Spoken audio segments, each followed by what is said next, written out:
ও বাবা! মা তুমিও এখন রান্নাবান্নার জন্য পড়াশোনা শুরু করে দিলে? এবার চাকদায় গিয়ে দেখছি মা রান্নার জন্য ২ টো বই অর্ডার করেছে। পড়ছে, নতুন রেসিপি বাবাকে বানিয়ে খাওয়াচ্ছে। আর আমাদের জন্য তুলে রেখেছিল এই স্পেশাল রেসিপিটা।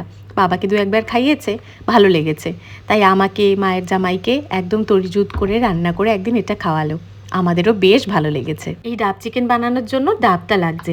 ডাবের মালাইটাকে ছাড়িয়ে মিক্সিং জারে নিয়ে একটা পেঁয়াজ, পরিমাণ মতন রসুন, আদা, কাঁচা লঙ্কা, কাজু বাদাম দিয়ে একটা পেস্ট বানিয়ে নিয়েছি। এরপর ২-৩ চামচ টক দই নিয়ে সেটাকে ফেটিয়ে রাখছি। এরপর একটা বড় পাত্রে চিকেনটাকে নিয়ে নিচ্ছি। ৮০০ গ্রাম চিকেনে টক দই, বেটে রাখা মশলা, পেঁয়াজের স্লাইস, নুন, হলুদ, শুকনো লঙ্কার গুঁড়ো, সামান্য জিরে গুঁড়ো, একটুখানি পরিমাণে সর্ষের তেল দিয়ে চিকেনের সাথে ম্যারিনেট করে ঢেকে রাখছি আধা ঘন্টা। একটা শুকনো কড়াই বা ফ্রাইং প্যানে একটুখানি থেতে করে রাখা গরম মশলা দিয়ে ম্যারিনেট করে রাখা চিকেনটাকে এর মধ্যে দিয়ে দিচ্ছি। আশ্চর্য ব্যাপার, কড়াইতে এক ফোঁটাও তেল দিতে হবে না রান্নাটার জন্য। ঢাকা দিয়ে দিয়ে গ্যাসের আঁচ কম করেই পুরো চিকেনটাকে রান্না করতে হবে। যেহেতু চিকেন ম্যারিনেশনে দই রয়েছে, ডাব রয়েছে, তাই ওপর থেকে তেল অনেকটা ভেসে আসবে।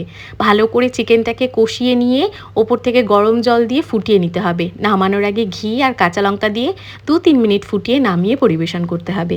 গরম জলের পরিবর্তে ডাবের জল দিয়েও রান্নাটা করতে পারো, তাহলে আরও সুস্বাদু হবে।